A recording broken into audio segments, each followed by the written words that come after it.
मुकेश कोहली। आज हम यहाँ चर्चा करने से पहले इस वीडियो पर नज़र डाल लेनी चाहिए। आप इस वीडियो में देख रहे हैं संसद में सुरक्षा में हुई चूक को लेकर ये सांसद अपनी आवाज़ को रख रहे हैं और ये टीएमके सांसद कड़ी मोई के ट्विटर हैंडल ने पोस्ट किए। इस वीडियो के अंदर आप सुन रहे हैं कि जो सांसद शीतकालीन सत्र से निलंबित हुए हैं सुरक्षा की मांग को लेकर वो किस तरह से अपनी बात को रख रहे हैं, नारेबाजी कर रहे हैं। बड़ा प्रश्न ये है कि सुरक्षा में जो चूक हुई है उस चूक को लेकर सरकार को जवाब देने की बजाय सांसदों को निलंबित करके क्या इसका यही तरीका, यही सॉल्यूशन बचा है? सदन में किसी भी सवाल को लेकर जवाब नहीं आता है।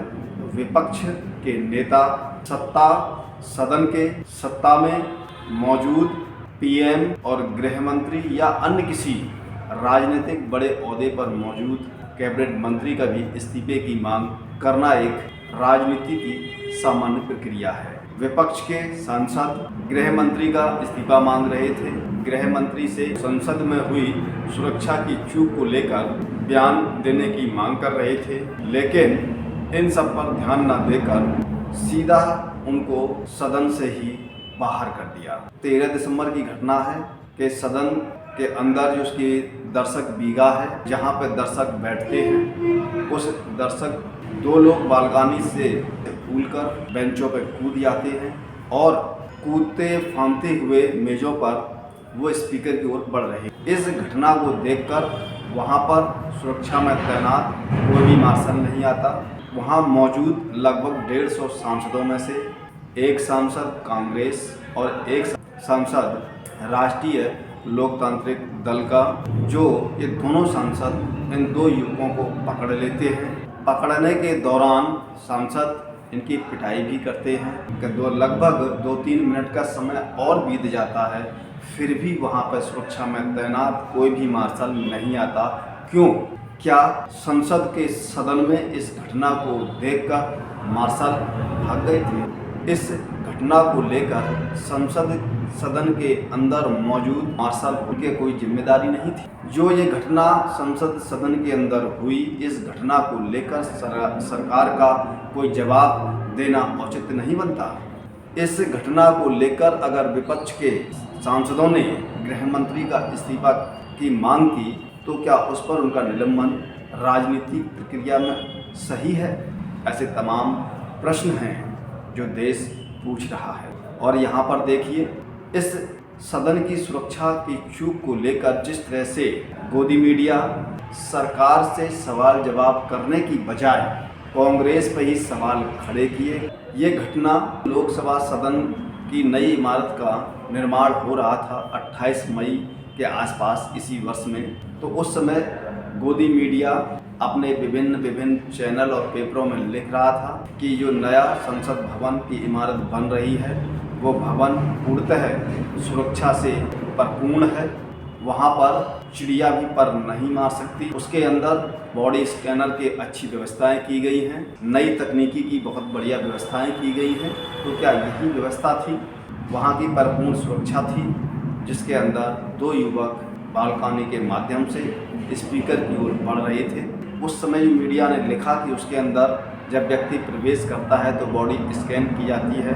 क्या उस समय लोकसभा के अंदर बॉडी स्कैन करने की मशीन खराब हो गई थी या थी ही नहीं? जिस तरह से ये व्यक्ति बाहर से लोकसभा के अंदर पहुंच गए और उसकी एक प्रक्रिया है कि जब लोकसभा के अंदर कोई भी व्यक्ति जाता है तो उसको 5 चरणों में सुरक्षा व्यवस्था उसकी जांच करती है। फिर भी ये युवक सदन के अंदर कैसे पहुंच गए, इस पर चर्चा करना गलत है।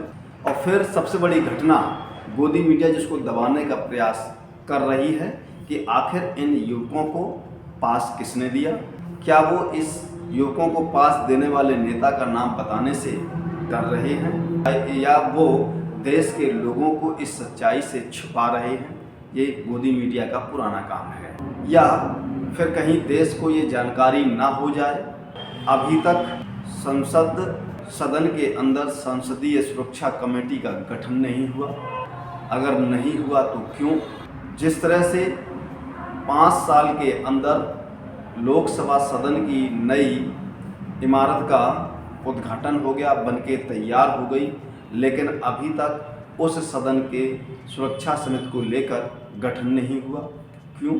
अभी तक देश को मालूम ना पड़ जाए, ध्यान से सुनिए, अभी तक देश के लोगों को मालूम ना पड़ जाए कि लोकसभा सदन के अंदर लोकसभा उपाध्यक्ष की नियुक्ति नहीं हुई, जबकि हमारी नई बिल्डिंग बन भी गई और उसके अंदर सदन चालू भी हो गया।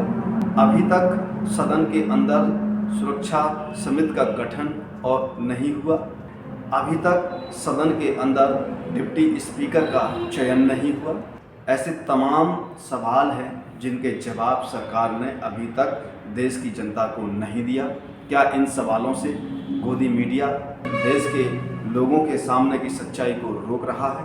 और इन 2 युवकों को जिन्होंने पकड़ा था, एक कांग्रेस के सांसद अधीर रंजन चौधरी और दूसरे जो सांसद थे राष्ट्रीय लोकतांत्रिक पार्टी के हनुमान बेनीवाल ने पकड़ा था। विपक्ष के लोग लगातार प्रधानमंत्री से जवाब मांग रहे थे, गृह मंत्री का इस्तीफा मांग रहे थे। सामान्य राजनीतिक प्रक्रिया का एक हिस्सा है। आज से 22 साल पहले हुई घटना को लेकर वास्तविक वर्तमान की सरकार क्या सचेत नहीं है? गोदी मीडिया लगातार लिखता रहा है कि वर्तमान की मौजूदा सरकार सुरक्षा व्यवस्था को लेकर लगातार सचेत रहती है। तो क्या उनकी यही व्यवस्था है? लोकसभा सदन के अंदर जो युवक पहुंचे थे वो स्मोक कैसे ले जाने में सफल हुए? अगर इस संसद सदन की सुरक्षा में जो चूक हुई, उस चूक पर अगर चर्चा होगी, चर्चा को लेके बार बार बीजेपी सांसद प्रताप सिन्हा का नाम भी आएगा, तो क्या सरकार प्रताप सिन्हा को बचा रही है? क्या सरकार सुरक्षा व्यवस्था को लेकर कोई चिंतित नहीं है?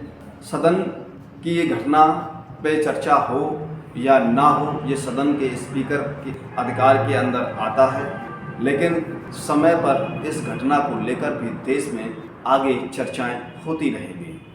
आपको कुछ घटनाओं की ओर ले चलता हूं जिनका जवाब अभी तक देश के सामने नहीं आया। कि पुलवामा घटना हुई थी, उस पुलवामा घटना में हमारे देश के जवान शहीद हुए थे। घटना को लेकर सरकार ने अभी तक उस घटना का रहस्य पर्दा नहीं उठाया। अब विपक्ष के नेताओं को सोचना पड़ेगा, अब देश की जनता को सोचना पड़ेगा कि किस बात को वो बोलें, किस बात को ना बोलें, समस्या या किस प्रश्न को उठाएं या उस प्रश्न को ना उठाएं। इसके लिए नेता, कैबिनेट मंत्री या सरकार के किसी बड़े नेता से अनुमति लेनी पड़ेगी।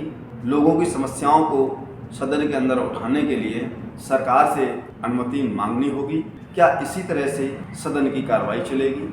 जब से सदन की सुरक्षा को लेकर राज्यसभा और लोकसभा में चर्चा गर्म हुई है, लगातार विपक्ष के सांसदों को निलंबित किया जा रहा है। क्या जो सरकार अपनी 56 इंच छाती को लेकर, सुरक्षा को लेकर देश के अंदर विश्वास पैदा कर रहा था, जब लोगों को मालूम पड़ेगा कि अभी तक सदन की सुरक्षा के लिए गठन ही नहीं है, अभी तक सदन के अंदर उपाध्यक्ष ही नहीं बना, सरकार पर भी सवाल उठेंगे। इन सवालों से बचने के लिए गोदी मीडिया सरकार को बचा रहा है। का जो उपाध्यक्ष बनता है वो विपक्ष के नेता को यह पद दिया जाता है, तो क्या सरकार विपक्ष को यह पद नहीं देना चाहती? ऐसे तमाम प्रश्नों का जवाब सरकार देने में चूक हो रही है। नमस्कार, मैं हूं केशकोरी, आप देख रहे हैं कोली न्यूज।